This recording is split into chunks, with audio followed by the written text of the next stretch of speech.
One of my most favorite things about living in a remote or semi-remote area is the fact that I can control my environment. I can live in peace and I can live in tranquility, and it is just really so nice. And one of the other benefits is that since it's my property, I can plant trees that's really going to attract more and more wildlife. And one of the things people ask me a lot is, well, Alan, what are the things you look for when you're trying to find that perfect piece of property? And today, instead of me sitting here telling you those things, why don't we go look at a piece of property that, in my opinion, if I weren't living here, well, I would choose to live there. Let's go check it out. You ready, Nikki? Come on, girl. Let's go ride.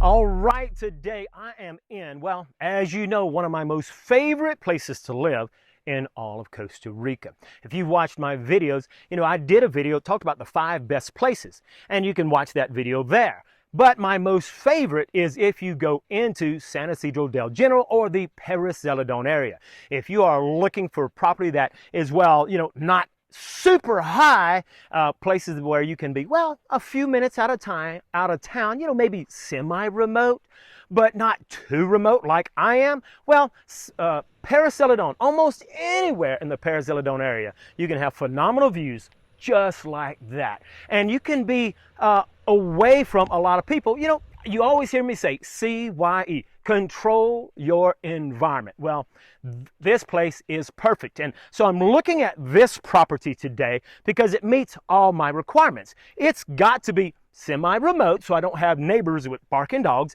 It's got to have its own water, and it can't be too far away from town. And this one is within about 30-45 minutes of San Isidro.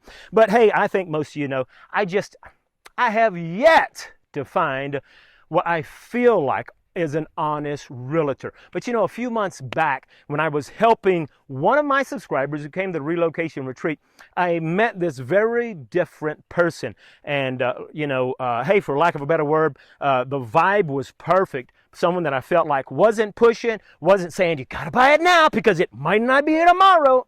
No, the truth is, everything in Costa Rica is for sale. And so indeed, it is a buyer's market. So today, hey, I want you to meet someone I believe is a super fantastic person. This is Emma. Emma, how are you doing today? I'm excellent. Thank you for asking. Now, Emma has, she takes care of a lot of properties right here in the Pérez Zeledón area. So I'm so glad I met Emma. And today we've been looking at this property. How big is this property? This is 5.9 hectares. So almost 6 hectares. Just short of 6. In case people don't know, is 1 hectare equals 2.4 acres, correct? Yes, or 10,000 square meters. I'm often thinking in square meters. So you're looking at 59,000 square meters. You know, most people in the United States think in acres, whereas Canada and other places are thinking in meters or hectares. Now it's 5.9. It has rolling hills. It's got phenomenal views, and I can't wait to see the nighttime sky, because here you would have it would be like a Christmas tree with lights, right? You would have lights coming from pretty much the whole way across. Now, my favorite thing about this property is its water source. You says it has how many creeks? It has 2 creeks. One of them is born on the property, so it's actually a natural spring that's born on the property. Paul's right there. So I've always said you got to have water source, or at least the property line have water source. This one actually has a creek runs 24/7, and so since it's an artesian creek, it runs 24/7, and you could actually draw water. You'd have some of the cleanest water in all of Costa Rica because you're getting it out of your own artesian well, which means back to that CYE, you can control your environment. You know, you don't have to worry about cows, animals, property above you. You got good clean water. Now it does have a second creek, doesn't it? It does have a second creek. So one of the borders of this property, the entire left side of the property is a creek that borders the property. So that borders the property limit. So I actually share a water source with my neighbor on the other side. That's correct.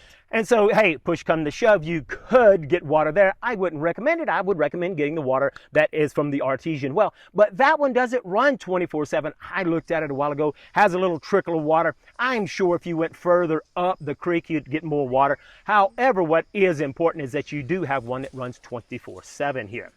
Now, right now, most of it is cleared. It has a few trees here and there, but it's not really any jungle on the property. So whatever person that purchased this property, well, they wouldn't need to really do any real clearing, right? Which can be a big problem in Costa Rica because of the rules within the environment. So maybe you have a beautiful view, but you can't cut anything to build your building. But this doesn't have that property. This has lots of options.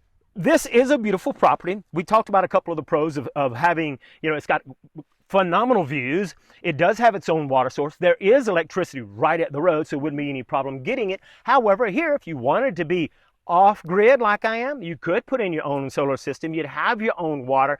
All you'd need to do is get Starlink and you'd have internet. So your basics would be covered, okay? Now, the only one disadvantage is that the actual driveway coming up here does need a little bit of work. Now, with a 4x4, you can come up here, but I know that it wouldn't take a lot of money to actually do the road here. Wouldn't take that much at all.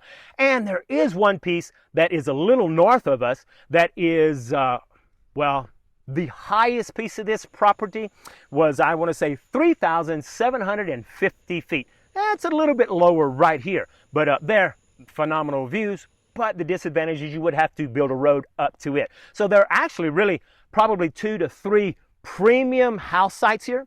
We're standing on the simplest one right here. There's one right behind us where the cows are, and you could build there. And then at the very top is a beautiful place to build as well. So, let's look at the possibilities of what someone could do. So obviously this would be great to have maybe a small off-grid community where you can plant your own garden, fruit trees. You could have a food forest here, literally, okay? The thing is, this specific area, it's good for hikers.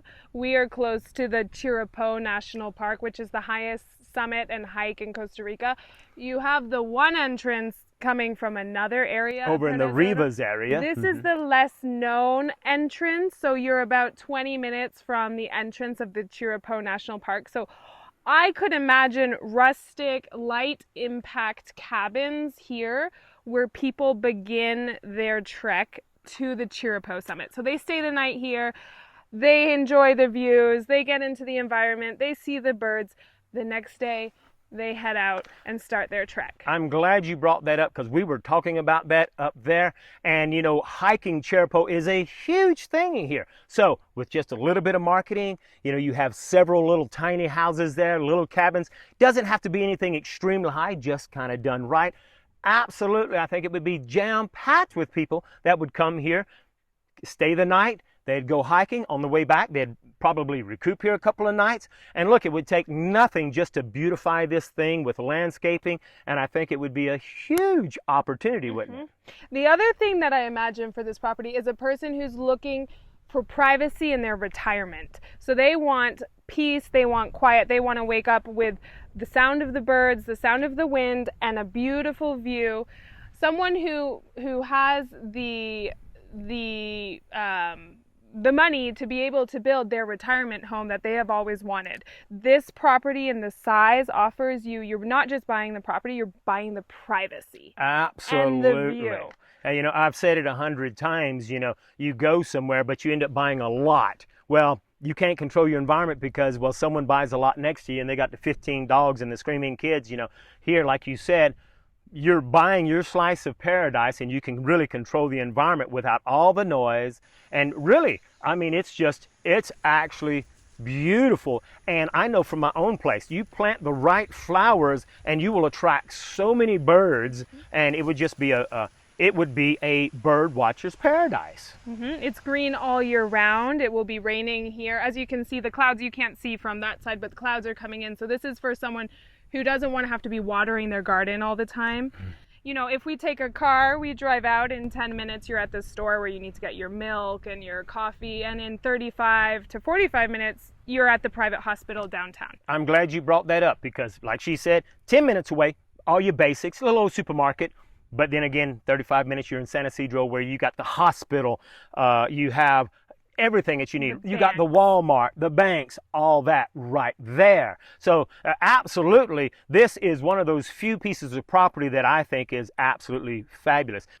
You know, now one other thing I didn't think about, how far is this area from the beach? Because, you know, a lot of people, they don't want to live on the beach, but they still want to go to the beach. Yes, you have different types of people. The people who like the hot, humid area of the beach, and the people who like the fresh climate. This is a fresh climate, but within an hour and a half, if you don't go at the peak traffic, which is from 7 till 9 or from 3 till 5. Right. Skip those peak hours, an hour and a half you're at the beach sitting, drinking a cocktail, spend the entire day, don't drink too many cocktails, and then drive back. That's right. So you're close to the beach, okay? Now, what I really like about this area is what she said. It's that fresher environment. Hey, if you built a house up here, what do you think they would really need air conditioning? I think in the middle of the day with good ventilation, and if you do the structure right to create shade, I don't imagine that you would need air conditioning. Yeah, I really don't. I mean, we're at 3,750 feet. This would be just a little bit lower than the very peak. I know where I'm at, it's 4,700. Look, in the morning times, it's really cool, and it never really gets hot. It's like you said, at the peak part of the day, it might get a little bit warm, but it's 12:30.